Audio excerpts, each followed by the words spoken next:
I want you to imagine this. You finally bought your dream apartment in Berlin or Munich.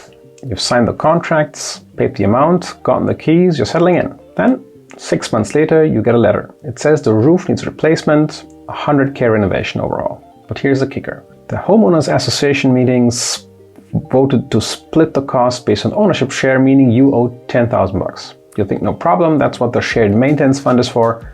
But your neighbor smiles and says, didn't you read the Hausgeldabrechnung in the Teilungserklärung? That fund is empty, and the rules require a one-time cash payment. Suddenly, that dream apartment comes with a 10K unexpected bill, because you didn't understand one simple document. The document is the Teilungserklärung. If you're buying an apartment in Germany, this complex legal text defines your financial risks, your power in the building, and sometimes even whether you can keep your dog. If you don't want to buy a house only to inherit a massive future debt, stick around. We're going to break down the legal document that is the true constitution of your German apartment building. Hi, my name is Ajay, and in this channel we'll guide you on how to buy a house here in Germany.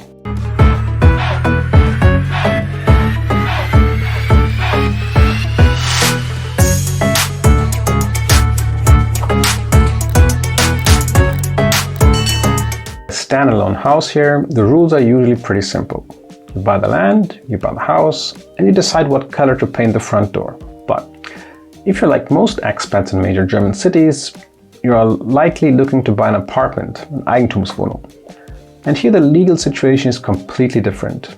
You're not just buying a home, you're entering a long-term business relationship with every other owner in that building. When you get serious about an apartment, the agent will send you a massive PDF file, 30, 40, 50 pages long, filled with dense legal German text.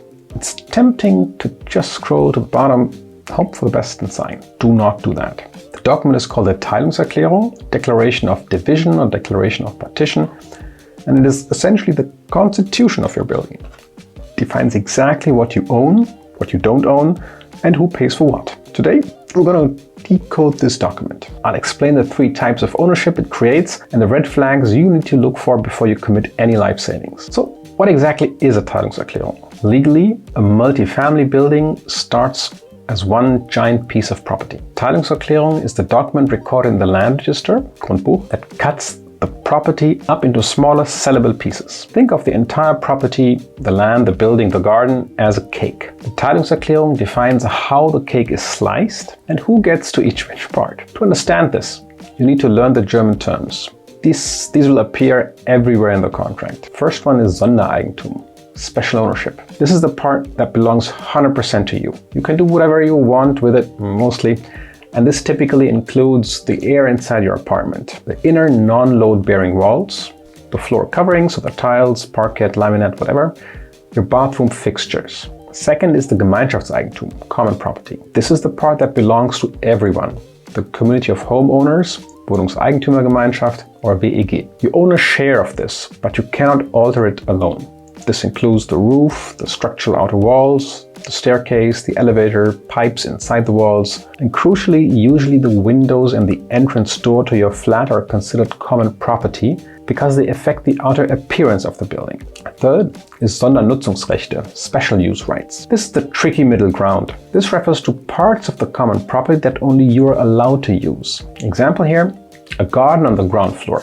You don't own the land, it belongs to the community, but you have the exclusive right to use it. Example, a parking spot or a balcony. Why does this distinction matter? Because if your balcony starts leaking, or the crumbling apart, or the tree in your garden falls down, the Teilungserklärung tells you who has to pay for it, you or the community pot. Inside the Teilungserklärung there is a specific section often called the Gemeinschaftsordnung. This sets the rules of the game for living together. There are 2 massive financial factors hidden here. First is the cost distribution. How is the monthly Hausgeld maintenance fee calculated?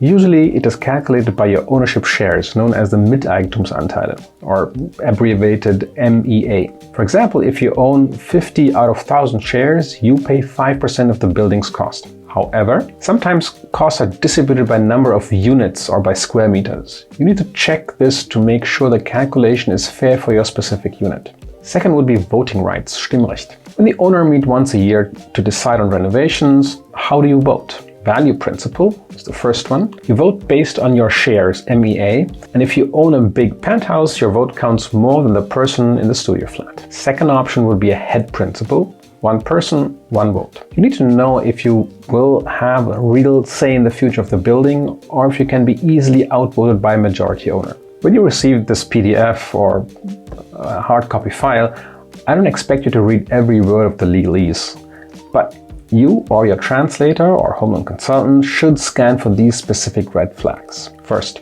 commercial units. Check if the units in the building, especially the ground floor, are designated for commercial use. The risk here, if a restaurant or a bar opens downstairs, you might deal with smells, late night noise, or delivery trucks. Check if the document explicitly restricts gastronomy or loud businesses. Second is short-term rental. With platforms like Airbnb of the sort being so popular, check if the Teilungserklärung explicitly allows or bans short-term rentals.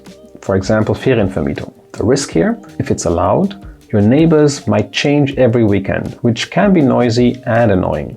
If it's banned, you can't rent your own place whenever you go on holiday. So have a look out for that. Third is the window trap. This is the most common financial trap. As I mentioned, windows are usually common property. This means if they break, the community pays. However, many Teilungserklärungen have a clause that shifts the cost of repair or replacement to the individual owner. The risk here, if you buy a flat with an old wooden window and this clause exists, you might suddenly face a bill of 10-15K to replace them, and the community won't help you with a single cent. To summarize, the Teilungserklärung is not just paperwork. It is the rule book that dictates your monthly cost, your voting power, and your liability for repairs. Banks and home loan consultants like myself actually require this document to process your loan. We look at it to ensure the property is marketable and that there are no weird legal constructs that lower the value. Buying an apartment is a big step. Don't navigate this legal jungle alone. If you're looking to buy and want to ensure your financing is solid and that your documents make sense, get in touch with us. We can help you structure your financing and guide you through the document checklist to make sure you're buyer ready. Check the description below for more contact details. And thank you for watching. See you in the next video.